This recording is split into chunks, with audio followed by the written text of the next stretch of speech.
I still don't know what was out there in those woods. But I do know one thing, we were not alone that night.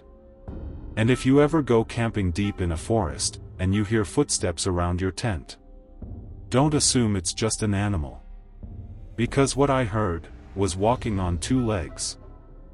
This happened about 2 years ago. Me and 3 of my friends, Jake, Ryan, and Matt, decided to go camping for the weekend.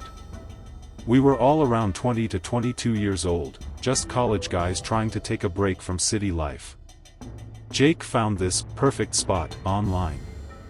A forest area about 2 hours away from the city.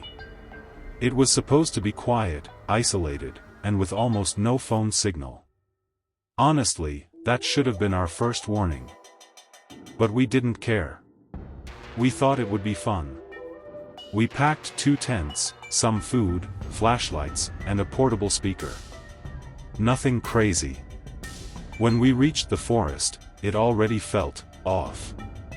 The road getting there was narrow, and once we entered the tree line, everything just got quiet. Like, dead quiet. No birds. No wind. Nothing. Matt joked, "Bro, even nature doesn't want us here." We laughed it off. We set up camp in a small clearing near some tall trees. The sun was already going down, and the light inside the forest turned orange and strange.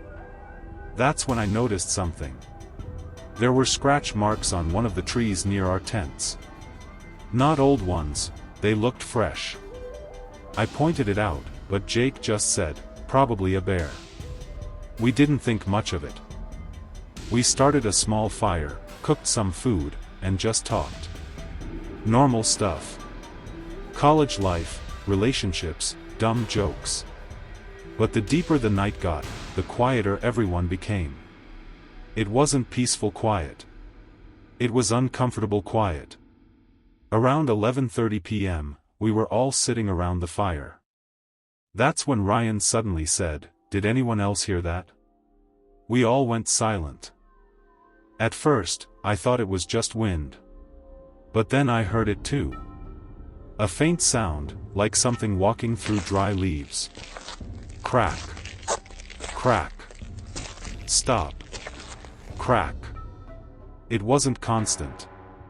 It was slow, like someone trying not to be heard. Jake stood up with a flashlight. Probably an animal. Chill. He pointed the light into the trees. Nothing. But then the sound stopped, completely. That made it worse. Because animals don't just stop when you look at them. We sat back down, but nobody was joking anymore. About 10 minutes later, Matt said he needed to go pee. He grabbed his flashlight and walked about 20 to 30 feet away from the tent. We kept talking, but I remember I kept glancing in his direction. After maybe 2 minutes, we heard him yell. Not a scream. Just a sharp, confused yell. "Guys!" We all stood up immediately. Jake shouted, "Matt?" No answer. We grabbed our flashlights and ran toward where he went. His flashlight was on the ground. But he wasn't there. That's when the panic started.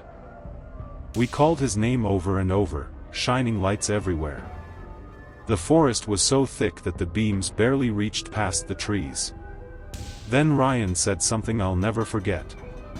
"Why are there footprints, coming from 2 directions?" We looked down. There were footprints in the dirt. Matt's shoes, but also something else. Something bigger. Deeper. Like something heavy was dragging itself. And it wasn't going away from us. It was circling. That's when Jake said the worst possible thing. "We need to get back to the tents. Now." We ran back. And when we got there, everything felt wrong. Our tent was slightly open. We know we closed it. The fire had almost died out, even though we were gone for maybe 5 minutes. And then we saw something near the trees. A shape. At first I thought it was Matt. I shouted, "Matt, stop messing with us." No response. Jake slowly lifted the flashlight. And what we saw made all of us freeze. It looked like a person. But it wasn't standing right. Its arms were too long. Its posture was wrong, like it was slightly bent backward. And its head was tilted to the side too far. But the worst part? It was wearing Matt's hoodie. Ryan whispered, "That's not him." The figure took one step forward. Slow. Then another. But it didn't walk like a human. It kind of dragged itself forward, like it was copying movement but didn't understand it properly. Jake shouted, "Run!" We all turned and ran into the forest. No plan. No direction. Just running. Behind us, we heard it. Not running. Just following. Crack. Crack. Crack. Always behind us. Never closer. Never farther. Like it wanted us to know it was still there. I remember falling once. My flashlight dropped, and for a second I turned around. That's when I saw it clearly.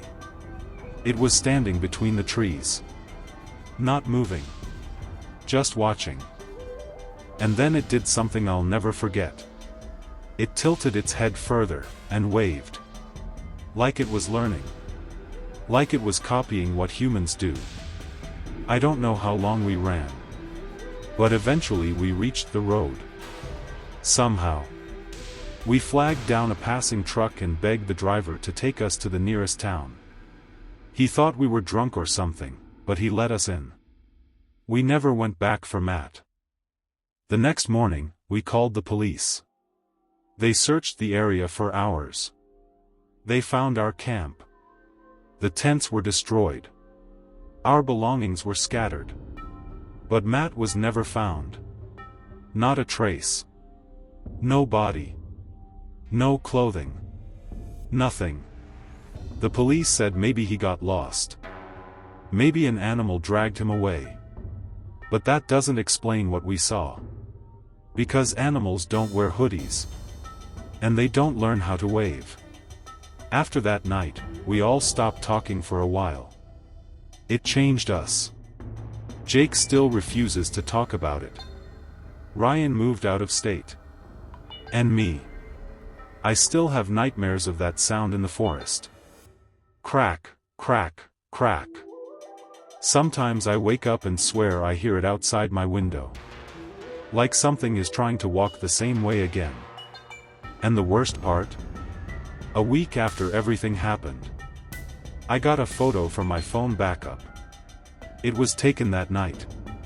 We didn't take it. It was a picture of our campsite, from inside the trees. And in the corner of the image, holding a flashlight, pointing directly at us.